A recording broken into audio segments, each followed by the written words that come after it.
While most people think a congressional break means everything stops, House Speaker Boji Dai III is highlighting a very different reality. The House kept its engines running full throttle even during the recess, pushing forward with major reforms and high-stakes impeachment hearings. Dai expressed his deep gratitude to the lawmakers who stayed active, specifically praising the committees handling justice, energy, and ways and means. He noted that this discipline ensures our governance stays steady, responsive, and accountable to the people. The biggest headline is the Justice Panel unanimously approving impeachment articles against Vice President Sara Duterte, citing issues like the misuse of confidential funds and unexplained wealth. With the Supreme Court refusing to halt these proceedings, Dai sees this as a clear sign that the balance of power is working as it should. It is all about transparency and making sure the system remains fair. What do you think about these developments? Yung Cebu Alliance for the Duterte 2028 na nananawagan sa 32 million Filipinos daw na wag nang iboboto yung mga congressmen na boboto sa impeachment ni Sara Duterte sa national election sa 2028. So bakit? Hindi naman personal na away ng mga politiko yung impeachment, di ba? And impeachment is not actually a loyalty test ng isang political family. Impeachment is a constitutional process. So, paglilitis to ng mga may kapangyarihan, those who are in power, to ensure that they will be held liable and accountable sa mga katiwalaang ginagawa nila. At dun sila magde-decide, of course, Congress will also decide based on evidence kung impeachable ba o hindi yung isang politician or higher official, diba? And in this case, ginagawa ng mga congressmen yung trabaho nila. Sinusuri nila yung evidence and pinapakinggan nila yung mga testimonya.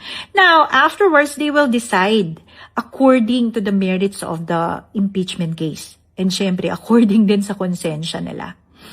So, now my question is, ano ba talaga yung kinakatakutan ninyo? Bakit kailangan nyo pang i-threaten yung mga lawmakers natin? Are you afraid that the truth will come out? Dati naman nung ni-impeach si Sara, diba?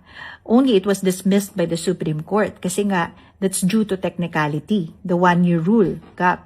So, yung mga DDS dyan, huwag din ninyong i-insist na Supreme Court dismissed the impeachment case. It's because she is not guilty dahil hindi. It's only because of technicality. Ayan na naman kayo babanat na naman kayo Diba? Ginagamit yung weapon sa inyo ng mga influencers ng mga Duterte So, learn to check facts, okay? So, yun na nga. Bakit? So, bakit kayo nananawagan kung hindi naman kayo, wala naman tayong dapat na pagtakpan? Diba? Kung hindi kayo guilty. Why? Diba?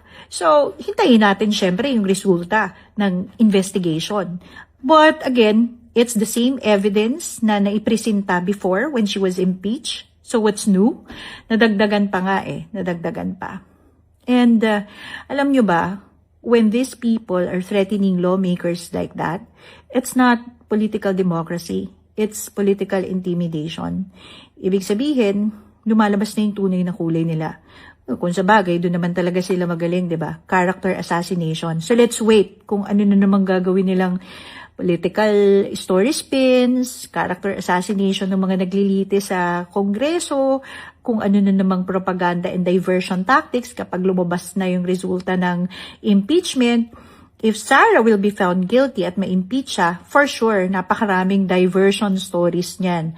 At papagalitin na naman kayong mga DDA, sigurado, i-weaponize na naman kayo sa kung anumang kwento na ilalabas nila.